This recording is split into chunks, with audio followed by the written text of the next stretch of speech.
Assalamualaikum warahmatullahi wabarakatuh. Salam guru penggerak. Berjumpa kembali dengan saya Amarudin Subekti, calon guru penggerak angkatan 10 dari SMP Negeri 1 Ngemplak, Kabupaten Sleman, Provinsi Daerah Istimewa Yogyakarta. Pada kesempatan kali ini saya akan melakukan pra-observasi sebagai aksi nyata modul 2.3, yaitu supervisi akademik. Pada kesempatan kali ini saya tidak sendirian, akan tetapi ditemani oleh rekan sejawat saya, yaitu Bapak Firdaus Doni Fadoli. Beliau adalah guru pendidikan agama Islam di SMP Negeri 1 Ngemplak. Langsung saja mari kita ikuti untuk kegiatan pra-observasi. Assalamualaikum warahmatullahi wabarakatuh, Pak Doni. Bagaimana kabarnya hari ini? Alhamdulillah sehat, Pak Abang. Pak Doni, hari ini saya akan melakukan kegiatan pra-observasi untuk pelaksanaan kegiatan pembelajaran. Nah, tujuan dari pelaksanaan pra-observasi ini adalah agar nantinya dalam melaksanakan pembelajaran yang sudah dirancang oleh Pak Doni, nanti Pak Doninya lebih mantap, lebih siap, lebih percaya diri dari apa yang sudah kita bicarakan di siang hari ini, gitu Pak Doni. Nah, berikutnya Pak Doni, nanti kaitannya dengan pra-observasi ini saya akan mengajukan beberapa pertanyaan, gitu Pak Doni. Oke. Baik, langsung saja nih Pak Doni, terkait dengan tujuan pembelajaran yang akan dicapai itu apa Pak Doni? Oke, untuk tujuan pembelajaran yang akan dicapai oleh anak-anak atau peserta didik adalah anak-anak dapat atau mampu memahami kewajiban terhadap jenazah. Berarti tujuannya adalah peserta didik ini mampu memahami atau melakukan kewajibannya terhadap jenazah di masyarakat, begitu ya Pak Doni. Nah, kemudian dari tujuan tersebut, area pengembangan apa yang hendak dicapai Pak Doni? Untuk area pengembangan yang akan dicapai adalah kemampuan anak dalam praktik bagaimana kewajiban terhadap jenazah. Jadi anak-anak mampu mempraktekkan bagaimana apabila ada terjadi seripah dalam bahasa orang Jawa, nanti ada takziah, dan juga bagaimana kewajibannya terhadap jenazah. Baik, berarti untuk area pengembangan ini lebih ke keterampilan gitu ya. Bagaimana jika nanti peserta didik kembali ke masyarakat itu melakukan kewajibannya terhadap jenazah, begitu ya Pak Doni. Nah, dari area pengembangan tersebut kemudian model pembelajaran yang tidak digunakan itu apa? Untuk model pembelajaran yang akan diterapkan yaitu problem based learning, karena sesuai dengan kebutuhan ketika ada terjadi sebuah tindakan di masyarakat, anak itu bisa melakukan apa. Jadi dari pembelajaran modelnya problem based learning tersebut, kemudian strategi pembelajaran yang akan digunakan itu apa? Strategi pembelajaran itu adalah menggunakan pembelajaran berdiferensiasi, artinya dengan beberapa minat atau gaya belajar anak yang berbeda-beda. Jadi dari pembelajaran berdiferensiasi ini nanti anak akan dibagi menjadi berdasarkan gaya belajarnya, gitu Pak. Ya. Nah, kemudian dari kegiatan tersebut nanti untuk teknik penilaiannya bagaimana? Untuk teknik penilaiannya, karena ini sebuah pembelajaran yang ada prakteknya, nanti ada penilaian dalam praktek dan juga pastinya ada tes tulis.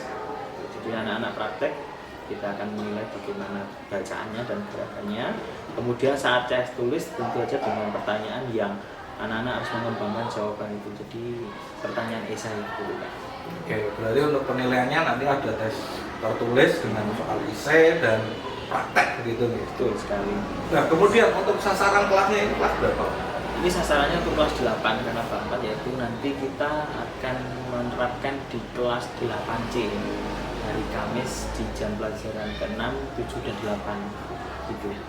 Iya, berarti untuk praktek atau sasaran kelasnya adalah di kelas 8C, pelaksananya adalah di jam pembelajaran jam ke-6, 7, dan 8. Oke, baik.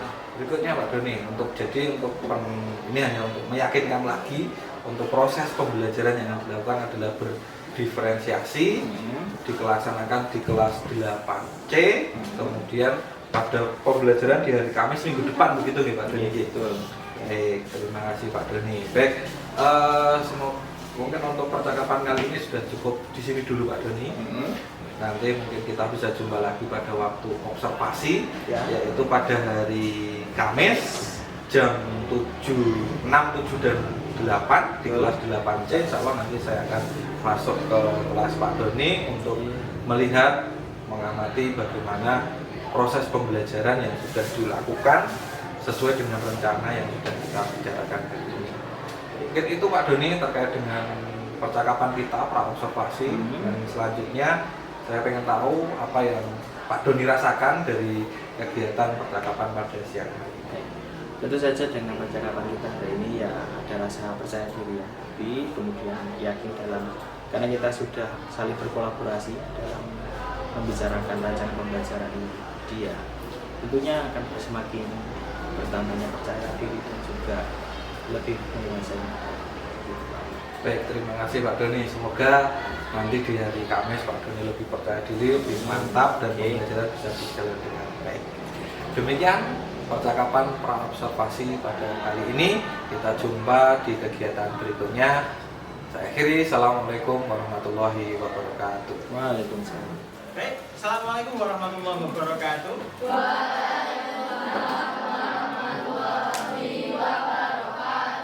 Ya, apa kabar semua anak-anakku? Baik. Ada yang sakit? Ada. Ada siapa? Jawa.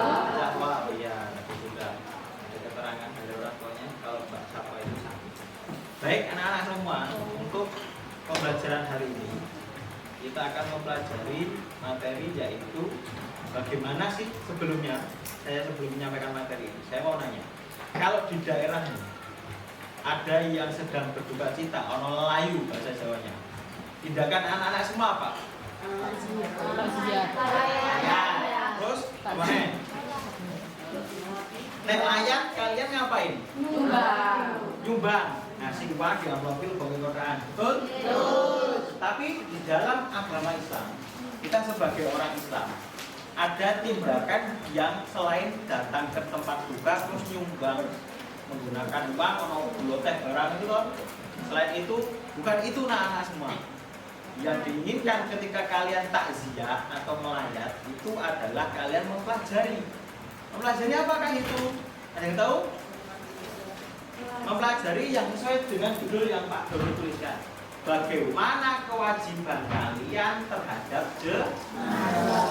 Karena sejatinya kalau dalam sesama Islam, sama umat Islam, kita harus mengopeni, bahasa Indonesia apa yuk? Mengurusi jenazah yang bersama umat Muslim. Nah, saat ini kita akan mempelajari itu semua anak-anak. Pak Doni di sini sebagai fasilitator saja. Kalian nanti akan saya bagi secara berkelompok. Silakan sesuai dengan kelompok yang sudah kita sepakati tadi. Ada 6 kelompok, satu kelompok ada yang 5, ada yang 6. Gitu nggih. Nanti setelah berbagi kelompok, Pak Doni akan menyampaikan apa yang harus kalian kerjakan. Paham? Ada yang mau ditanyakan? Tidak ada? Baik, saya beri waktu 2 menit untuk mencari kelompok masing-masing.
Baik anak-anak semua, untuk link anak-anak bisa cari yang sesuai dengan gaya belajar masing-masing.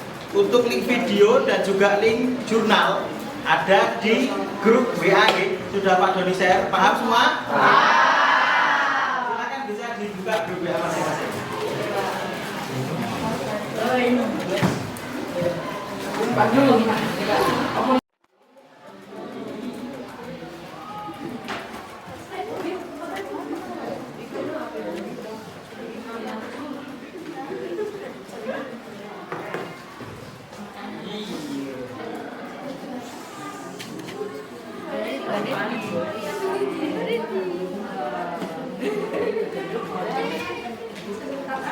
terhadap jenazah.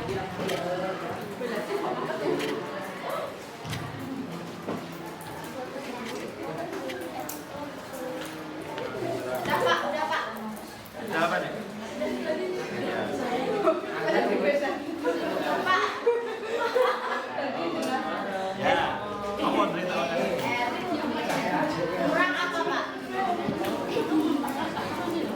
Nah, kamu jabarkan. Menjabarkan memandikan itu gimana? Apa yang main itu nanti tapi siram-siram duit bagaimana? Tata cara rukun memandikan jenazah. Atau rukun mengkafani jenazah. Mau waktu ditelotok, warnanya kutu hijau apa mau sesuai partai yang diinginkan. Nah, kemudian mensolatkan tata cara sholat jenazah bagaimana? Itu dijelaskan, diskusikan. Gitu loh. Tanya nanti Google akan menjelaskan cuma singkat. Nanti sama-sama kita diskusikan. Karena tahu jenazah itu kita harus sampaikan yang pertama kita harus memastikan. Nah itu untuk memastikan bagaimana apa mengapa bagaimana juga kapannya berapa teknik pengkafannya bagaimana. Terus kemudian mensolatkan. Nah hukum sholat jenazah itu apa saja? Kita jabarkan, diskusikan semuanya bahwa Biro. Nah, kalian cari.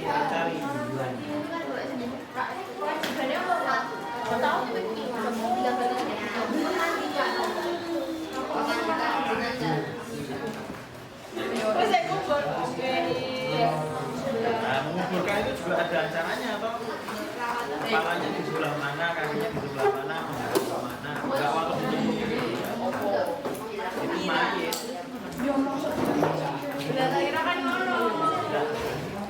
Gimana yang sini ada kendala?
selesai nggih? Ya, baik anak-anak silakan kalau sudah selesai saya minta untuk perwakilan atau seluruh kelompok maju ke depan untuk saya tunjuk dulu saja kelompoknya Mbak Ais. Silahkan Ya, maju ke depan siapa? untuk presentasi. Kasih jalan deh. Permisi.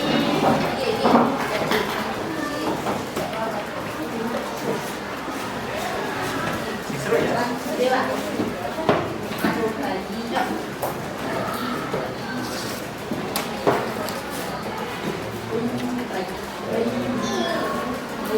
Baik, silakan. Assalamualaikum warahmatullahi wabarakatuh. Waalaikumsalam warahmatullahi wabarakatuh. Selamat siang semua. Saya Alicia Itasyawati. Saya Nisha Budian. Saya Alvin Rahmawati. Saya Alisa Nusina Sibazara. Saya Asyifa Windy Oktaviana Putri. Saya Humayra Nasrin Fardina. Nah, kami di sini akan mempresentasikan tentang kewajiban terhadap jenazah. Mbak Arfi. Nah, pertama itu kewajiban terhadap jenazah itu adalah memandikan, mengkafani, menyolatkan, dan menguburkan. Untuk memandikan sendiri ada beberapa syarat. Syarat untuk jenazah yang dimandikan adalah jenazah beragama Islam, didapati tubuhnya walaupun sebagian, dan bukan orang yang mati syahid. Dan syarat untuk memandikan jenazah adalah orang muslim berakal dan baik, berniat memandikan jenazah dan memiliki kepribadian jujur dan soleh. Nah, setelah itu ada tata cara mengkafani yang akan dipresentasikan jenazah. Hukum mengkafani jenazah dalam Islam adalah fardu kifayah, yang artinya kewajiban ini harus dilakukan sebagai orang Islam. Nah, selanjutnya ada melayatkan. Mensolatkan. Akan dipresentasikan oleh Mbak Siva. Tata cara sholat jenazah adalah sebagai berikut: berniat di dalam hati, berdiri kecuali jika ada uzur, takbir sebanyak 4 kali, membaca Al-Fatihah setelah takbir pertama, membaca sholawat Nabi setelah takbir kedua, membaca doa untuk jenazah setelah takbir ketiga, salam setelah takbir keempat. Berikut beberapa hal yang perlu diperhatikan saat menyolatkan jenazah. Posisi imam berat tidak tergantung jenis kelamin jenazah. Untuk jenazah laki-laki, imam berdiri sejajar dengan kepala jenazah. Untuk jenazah perempuan, imam berdiri sejajar dengan jenazah. Sang jenazah tidak didahului azan dan iqamah. Setelah jenazah tidak dilakukan dalam bentuk sujud, jenazah harus dikeluarkan dan disucikan. Orang yang menyolatkan jenazah harus memenuhi syarat saksama. Jika jenazah berada di dalam keranda tersebut tidak boleh dibawa.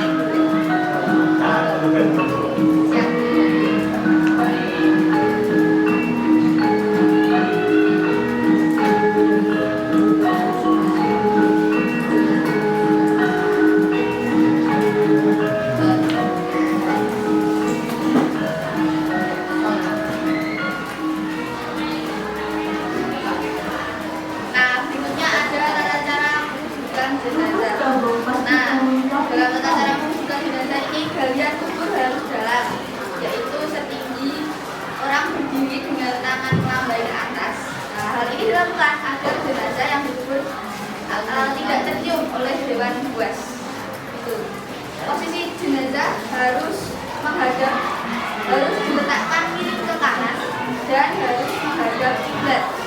Nah, cara memasukkan jenazah harus dimasukkan ke dalam kubur dengan mendahulukan kepala dari arah kubur. Tali ikatan jenazah diletakkan. Tali ikatannya dilepas dimulai dari kepala.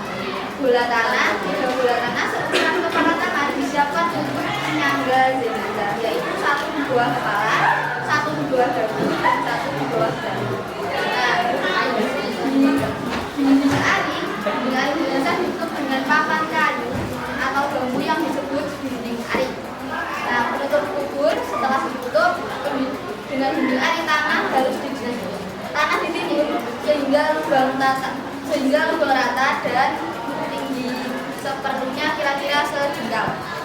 Kelepah atau kembang, kelepah yang masih basah atau kembang diletakkan di atas kubur. Nah, selain itu ada juga beberapa hal yang disunahkan dalam menghubungkan jenazah, yaitu segera mengusung jenazah ke pemakaman, mengiring tidak duduk sebelum jenazah diletakkan, dan menutup jenazah perempuan ketika dimasukkan ke dalam liang. Itu. Ada yang mau bertanya mungkin? Oke. Ya, masih ada lagi tujuannya.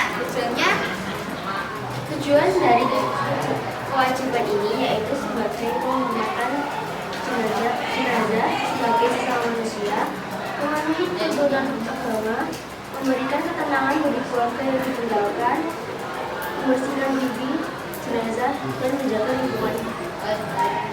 Sekian dari kami, kurang lebihnya mohon maaf. Wassalamualaikum warahmatullahi wabarakatuh. Waalaikumsalam warahmatullahi wabarakatuh.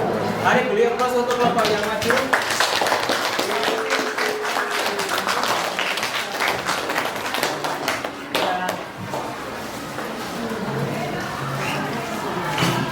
Baik, anak-anak semua, setelah ada presentasi dari teman-teman kalian, silakan anak-anak semua bisa mengerjakan soal yang sudah Pak Doni bagikan di link group. Paham nggih? Untuk minggu depan kita baru mempraktekkan apa yang sudah dipresentasikan oleh teman-teman yang sudah presentasi yang tadi. Baik, silakan semuanya bisa mengerjakan asesmen atau tugas yang sudah Pak Doni sampaikan di link Google Form yang ada di WA anak masing-masing. Silakan bisa dikerjakan.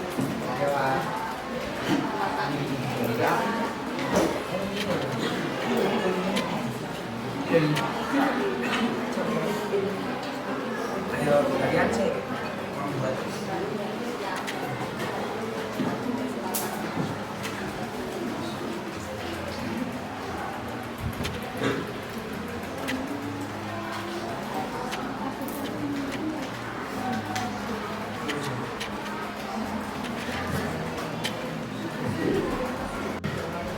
Baik anak-anak semua, untuk jawaban anak-anak sudah terekam di Google Form. Untuk selanjutnya minggu depan kita akan menerapkan atau praktek bagaimana tata cara memandikan jenazah, mengkafani dan juga menyolati. Gitu ya anak-anak semua. Baik, untuk hari ini kita cukupkan pembelajaran kita. Mungkin jika ada sesi tanya jawab kita bisa berlanjut untuk di pertemuan berikutnya. Oke, terima kasih. Mari kita membaca hamdalah bersama-sama.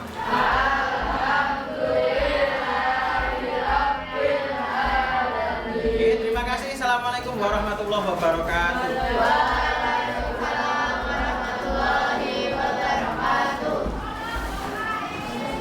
Assalamualaikum warahmatullahi wabarakatuh. Jumpa kembali dengan saya Marudin Subekti, calon guru penggerak angkatan 10 dari SMP Negeri 1 Moplak, Kabupaten Sleman, Provinsi Daerah Istimewa Yogyakarta. Pada kali ini saya akan membuat video pasca observasi kelas. Tentunya saya tidak sendirian, masih ditemani Bapak Firdaus Doni Fadoli selaku guru yang diobservasi. Selamat siang Pak Doni. Siang, Pak. Assalamualaikum warahmatullahi wabarakatuh. Waalaikumsalam. Bagaimana kabarnya? Alhamdulillah baik. Baik Pak Doni, di percakapan pasca observasi ini saya akan mengajukan pertanyaan-pertanyaan kaitannya dengan jalannya pembelajaran atau kaitannya kegiatan observasi yang sudah saya lakukan di kelas kemarin, yang tujuannya dari kegiatan ini adalah untuk mengevaluasi bagaimana pembelajaran yang dilaksanakan oleh Pak Doni kemarin. Ini langsung saja nih Pak Doni, karena kemarin sudah melaksanakan pembelajaran di kelas, kira-kira bagaimana perjalanan pembelajarannya atau jalannya pembelajaran itu seperti apa Pak Doni? Baik, karena baru pertama kali saya diobservasi nih, karena pelajaran itu berjalan dengan lancar, dengan baik, ya tetap saja karena diobservasi ada rasa nervousnya, masih ada rasa tegangnya, tapi lama-kelamaan juga sudah terbiasa. Untuk pembelajaran alhamdulillah berjalan sesuai dengan rencana yang kita buat. Baik, untuk pembelajaran berarti sudah sesuai dengan rencana yang sudah dibuat ya Pak Doni. Iya. Nah kemudian perasaannya Pak Doni bagaimana kemarin? Ya campur aduk sih Pak ya, tadi ya kayak tegang karena diobservasi dan berharap keadaan sesuai dengan yang direncanakan. Banyak sekali campur aduk lah rasanya, tapi lama kelamaan sudah jadi terbiasa. Oke, jadi masih karena baru pertama kali observasi rasanya tegang sehingga kadang jadi buyar gitu ya Pak Doni ya. Baik Pak Doni, nah dari tadi perjalanan atau Pak Doni menyampaikan kalau pembelajarannya sudah berjalan sesuai dengan rencana, lalu tahapan dan area pengembangan yang sudah dikembangkan itu seperti apa Pak Doni? Baik, tahapan untuk pertama saya menyusun dulu RPP, kemudian menerapkan pembelajaran sesuai dengan area pembelajaran kami, yaitu tentang aspek pengetahuan dan juga keterampilan. Jadi untuk yang kemarin saya menerapkan keterampilan dan juga pengetahuan. Jadi saya membagi kelompok kepada peserta didik, kemudian saya sesuaikan dengan gaya belajar anak-anak tersebut, dan anak-anak mencoba untuk presentasi apa yang sudah anak-anak gali melalui gawai mereka atau gadget mereka, kemudian berdiskusi, akhirnya mendapatkan sebuah hasil, sebuah produk, dan juga kami melakukan asesmen di bagian akhir pembelajaran, yaitu menggunakan Google Form dan menuai hasil yang memuaskan dari apa yang sudah kami rencanakan dalam RPP tersebut. Baik, berarti sudah sampai ke tahap asesmen di akhir. Nah, kemudian untuk dari pembelajaran tersebut kan area pengembangannya yang tidak dicapai itu apakah sudah tercapai atau belum? Ada yang belum tercapai karena area pengembangan kami kan ada yang aspek pengetahuan dan juga keterampilan alias praktek di situ gitu. Karena terbatasnya waktu dan juga dalam RPP itu adalah beberapa kali pertemuan. Jadi untuk praktek bisa untuk ditampilkan dalam observasi seperti itu. Baik, jadi praktek belum ditampilkan gitu. Jadi kemudian Pak Doni kemarin ketika praktek atau pembelajaran di kelas tersebut, kira-kira Pak Doni mungkin ada kendala atau tantangan yang dihadapi enggak Pak Doni? Kalau kendala itu pasti semua ada dalam setiap pembelajaran, itu pasti walaupun hanya sedikit tapi ada. Kendala yang saya alami adalah ketika pembagian kelompok sudah sesuai dengan gaya belajar anak-anak, tapi dengan volume atau jumlah anak yang terlalu banyak. Jadi masih ada beberapa anak yang sebenarnya ikut nimbrung tapi tidak melakukan aktivitas yang sama dengan teman-teman yang lainnya, malah cenderung membuat atau mengakses tidak sesuai dengan yang saya harapkan. Jadi masih ada yang berbicara dengan teman sebaiknya, teman yang lainnya ada yang searching, ada yang mencatat, dan ada juga yang sedang, karena gaya belajar ada yang audio, ada yang ngomong, ada yang juga tidak mendengarkan. Mungkin juga ada beberapa anak yang mengaku dia audio, ternyata dia adalah visual. Jadi banyak sekali mungkin koreksi-koreksi yang harus saya lakukan terhadap pembelajaran yang akan datang gitu Pak Ahmad. Oke, ketika pembelajaran kemarin menemui kendala terkait dengan pembagian kelompok yang terlalu besar gitu. Nah, lalu menurut Pak Doni ini solusi yang bisa dilakukan apa Pak Doni? Baik, solusi karena kemarin banyak sekali siswa dalam kelompok, maka sepertinya saya harus membagi kelompok itu menjadi lebih kecil dalam jumlah yang kelompok yang banyak tapi anggotanya sedikit. Jadi lebih efisien bagaimana anak-anak berdiskusi. Kalau volumenya banyak, anaknya banyak, sebenarnya tidak efisien. Kemudian memahami betul gaya belajar anak itu sesuai atau tidak. Takutnya nanti ada yang mengaku audio ternyata visual dan sebaliknya, begitu Pak Ahmad. Jadi untuk menghadapi kendala yang dihadapi tadi, Pak Doni akan menerapkan kaitannya dengan kelompoknya akan diperkecil anggotanya sehingga semuanya bisa bekerja, kemudian bisa juga nanti ditambah dengan mengecek kembali gaya belajarnya begitu Pak Doni. Nah itu berarti solusi yang akan dilakukan gitu. Nah kira-kira kapan ini Pak Doni akan dilakukan? Ya karena memang sudah kita diskusikan ya Bapak, sudah kita lalui evaluasi yang kita lakukan, sudah diobservasi juga. Secepatnya lah saya akan melakukan evaluasi tersebut dan saya akan terapkan kepada kelas yang lainnya ataupun kelas yang sama. Jadi itu ya, Pak Doni sudah menemukan solusi, kemudian dan rencananya akan diterapkan juga, harapannya nanti bisa berjalan dengan baik lagi dan lebih lancar lagi. Mungkin itu Pak Doni terkait Siap. dengan percakapan kita di pasca observasi ini. Terima kasih banyak telah mau menjadi guru yang diobservasi. Sama-sama Pak Ahmad. Terima kasih atas ilmunya, sudah berdiskusi bersama. Baik, terima kasih. Demikian percakapan pasca observasi pembelajaran di kelas bersama Pak Doni.